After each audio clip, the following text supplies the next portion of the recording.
Hello everyone, I'm Eric Dudley, Artistic Director for the San Francisco Contemporary Music Players, and welcome to another episode in our online series, How Music is Made.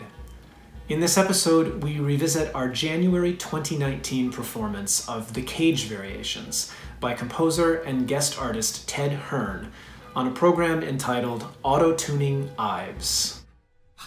A leopard went around his cage from one side back to the other side. He stopped only when the keeper came around with meat. A boy who had been there 3 hours began to wonder.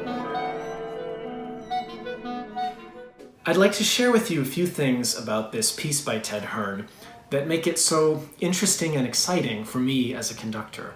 And we'll also be hearing from contemporary player's violinist Hrabba Atladottir, who played a leading role in the piece, as well as recalling some thoughts from Ted himself during the pre-concert talk before our performance. So the central figure for this concert was that of Charles Ives, one of the first American composers to go fearlessly in the direction of pure experimentalism. And for that reason, he still looms large as an influence for so many other composers today. Even though we think of Ives in the historical sense as an early modernist, there's so much that's so forward-leaning about his music that we almost can't help but see him nowadays through a kind of postmodern lens, as one of the first great masters of taking all different kinds of musical styles and languages and bringing them together in fascinating and unexpected ways. I love the music of Charles Ives and the way that he was able to, well, first of all, reference popular music of his time, but then also like create this incredible sense of simultaneity. I just feel like for both those reasons, he was like way ahead of his time as a musician. But the way that this composer was able to layer multiple melodies and multiple source material on top of one another and embed it into this like new patchwork, strikes me as like real postmodern and really interesting and something that is actually like that pulls you away from this idea that the piece is like some perfectly composed, pristine object, and actually is something that might be reflective more of the sloppiness of our own experience in life, and subjectivity of it.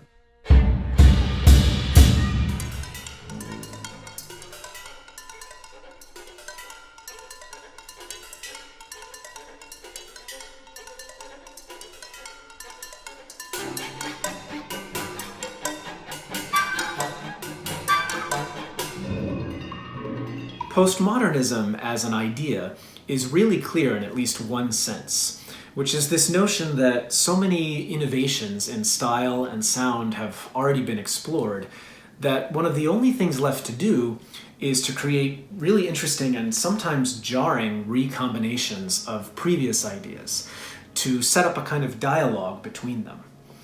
We can see and hear this all the time in our music, in visual art, like the work of Wassily Kandinsky or Robert Rauschenberg, or even the pop art of Andy Warhol, and even in our architecture, anything from high-rise offices to public buildings, and sometimes even our own homes. In the first part of the 20th century, Ives was already doing this, mixing together marching band tunes from his childhood with church hymns and popular songs, all thrown together into layers of sound that are at times extremely dense and at others amazingly clear.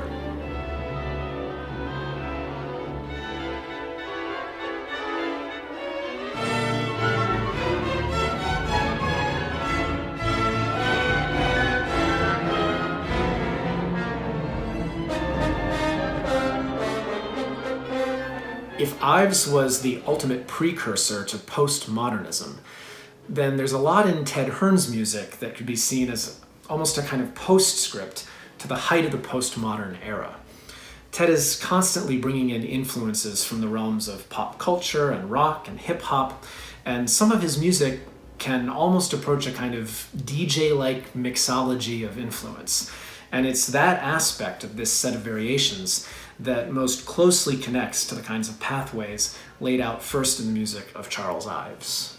You know, I'm a fan of like all different types of music, and I think that we all have our own particular blueprint of music that we listen to in whatever order that we feel like it, right? I mean, we have that technology has made it that something that's easy for us now, but you know, like I feel like my particular personality is like reflected in the particular combination of music that I listen to, right? And there's something about the way that Charles Ives was able to take all these different shards of source material and put them on top of each other that reflects that.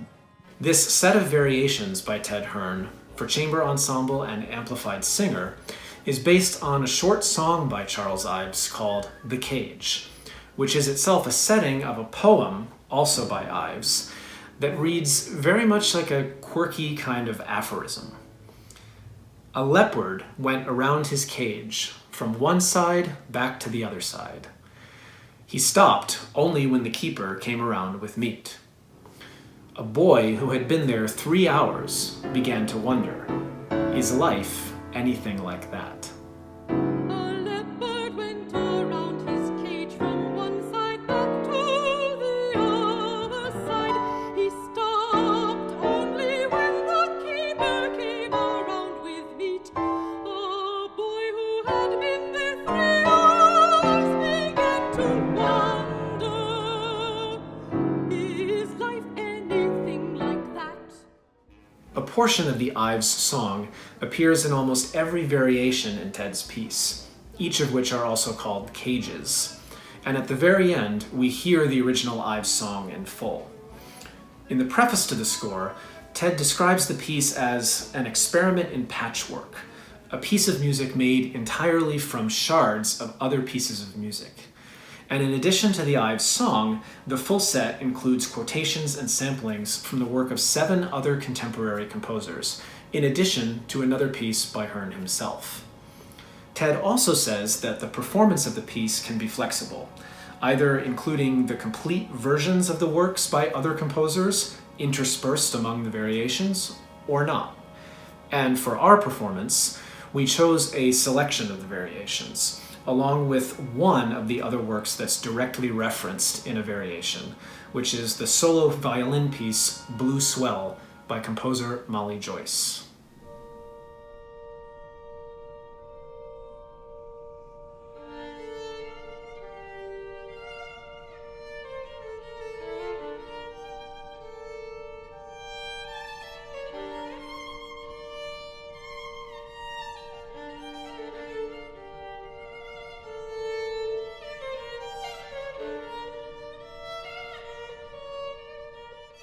I was a little bit worried how the variations would come together, coming from such different directions and composers.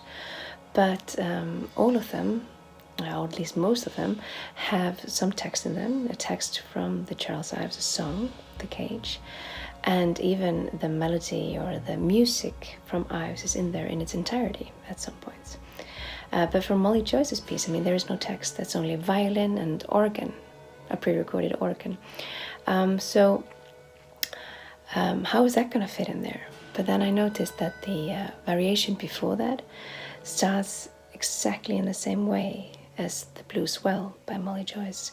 It's the same intervals, it's the same rhythm, so it kind of felt like the variation before that was like a bridge into the Blue Swell.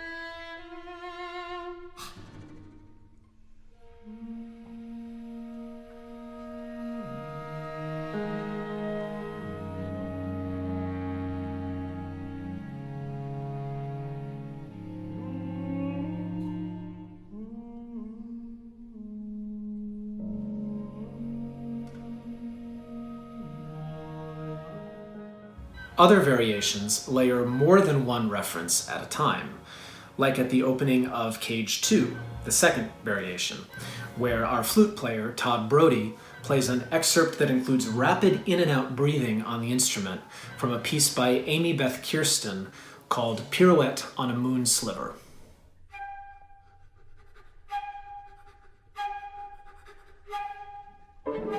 While the rest of the ensemble lays down a conflicting and very rhythmic texture from a piece by Scott Wolschlinger called Secret Machines No. 2.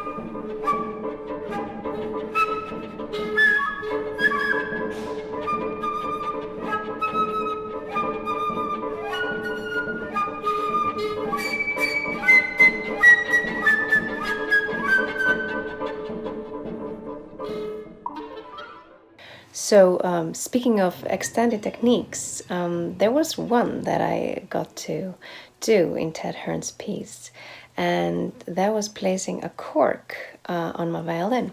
So usually the violin would sound like this in that passage.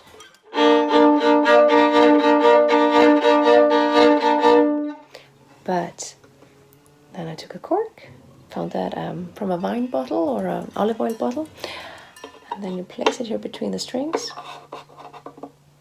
and then it sounds like this.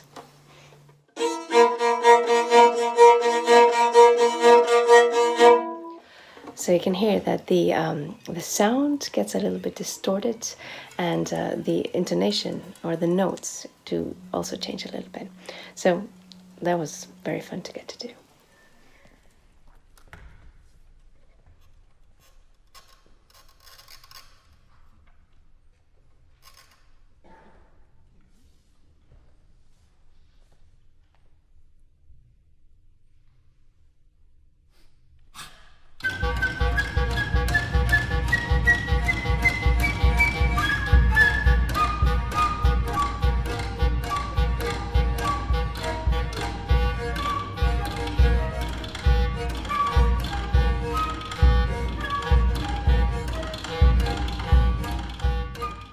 And one of the other really prominent extended techniques that Ted uses in the variations, and I think we can legitimately call it that, a kind of extended vocal technique that's made possible through sound manipulation, is auto-tuning, which is that now very familiar sound of processed amplified voice where the pitch sounds almost robotic and harmony can be added in, and we get those little clicks and cracks between the notes that happen as a part of the processing.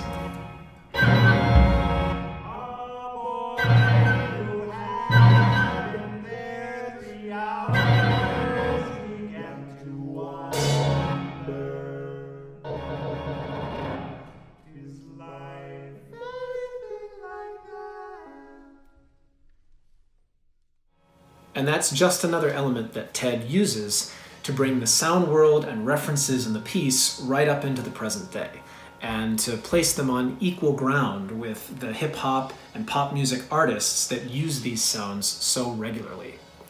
And I have to imagine that there's something in this that Ives would have found entirely interesting and satisfying.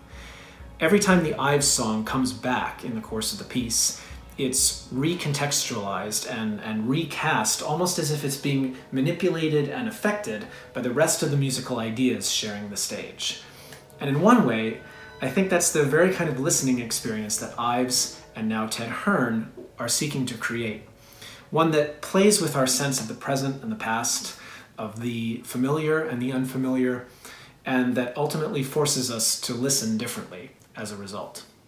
You know, I just think about association a lot with music, you know, and you know, when we hear certain gestures or even just certain pieces or samples of a piece that we know, you know, we're taken into this whole world of association, you know, whether it is like the place that we were when we heard this, but you know, maybe it's also like the people or the audiences that we associate with a particular type of music or a particular style or a particular, you know, collection of stylistic signifiers or something like that, you know, and so, you know, for me, I'm really interested in what happens when you decontextualize, you know, like when you put something that you might expect in one place in another place, and you know, when that kind of event occurs in a musical work, then I think it can act as a metaphor for for things that we didn't imagine, and it can sort of free our brain up a little bit.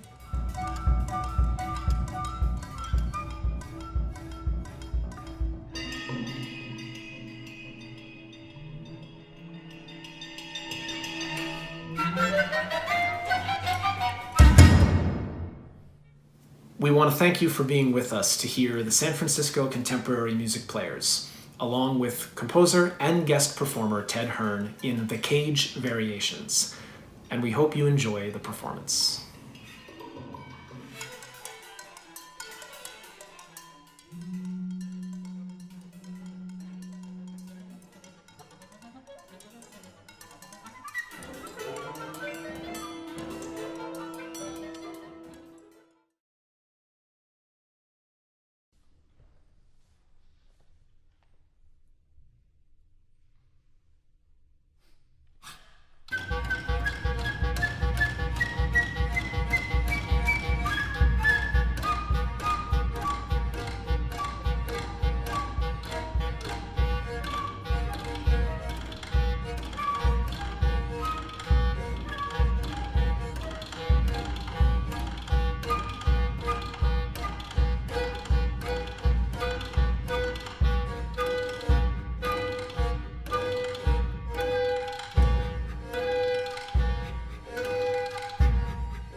Side back to the other side he stopped. Only when the keeper came around with meat.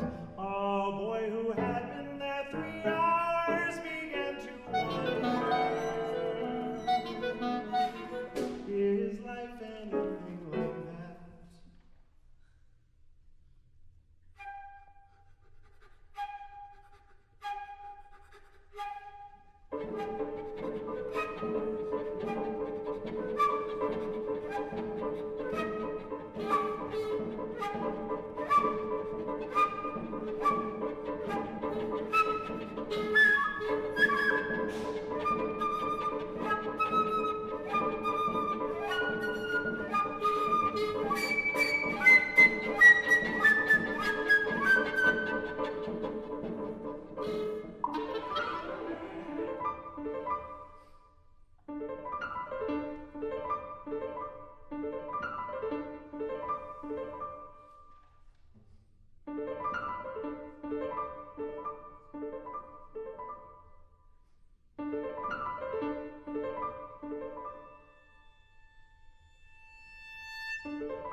Leopard went around his cage from one side back to the other side he stopped. Only when the keeper came around with meat. A boy who had been there 3 hours began to wonder, is life any